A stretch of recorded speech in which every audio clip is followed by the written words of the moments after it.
Chers amis, à l'occasion de la finale de la Ligue des Champions le 28 mai dernier, d'énormes incidents ont éclaté au Stade de France. Depuis Paris et de toute sa région, des milliers de racailles et de clandestins, souvent mineurs, sont venus pour gâcher la fête.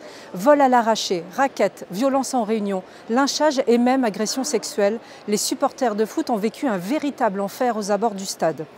Incapable de maintenir la paix lors d'un événement aussi important, le ministre de l'Intérieur a essayé de faire porter le chapeau aux fans britanniques.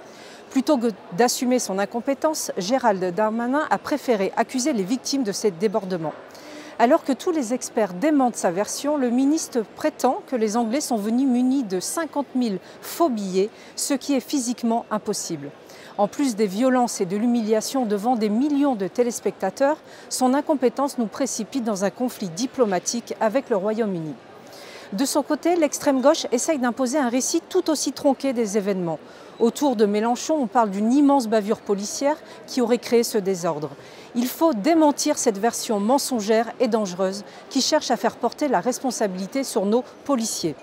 Les interpellations policières, les images mais aussi les témoignages des victimes démentent leur version.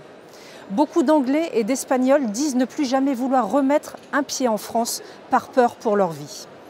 En tant que députée référente en commission culture et sur les questions du sport, je ne peux être que choquée devant le tournant pris lors de cet événement sportif. Le monde entier a donc pu découvrir l'insécurité qui règne sur le territoire français. La France a connu lors de ce match son Cologne, événement au cours duquel des bandes de migrants avaient agressé des centaines d'Allemandes lors de la Saint-Sylvestre 2015. Si nous ne changeons pas radicalement notre politique migratoire et sécuritaire, nous sommes condamnés à revivre ces scènes insoutenables. Un ministre n'a pas le droit de mentir à son peuple, surtout lorsqu'il s'agit de cacher son incompétence. Nous demandons sa démission.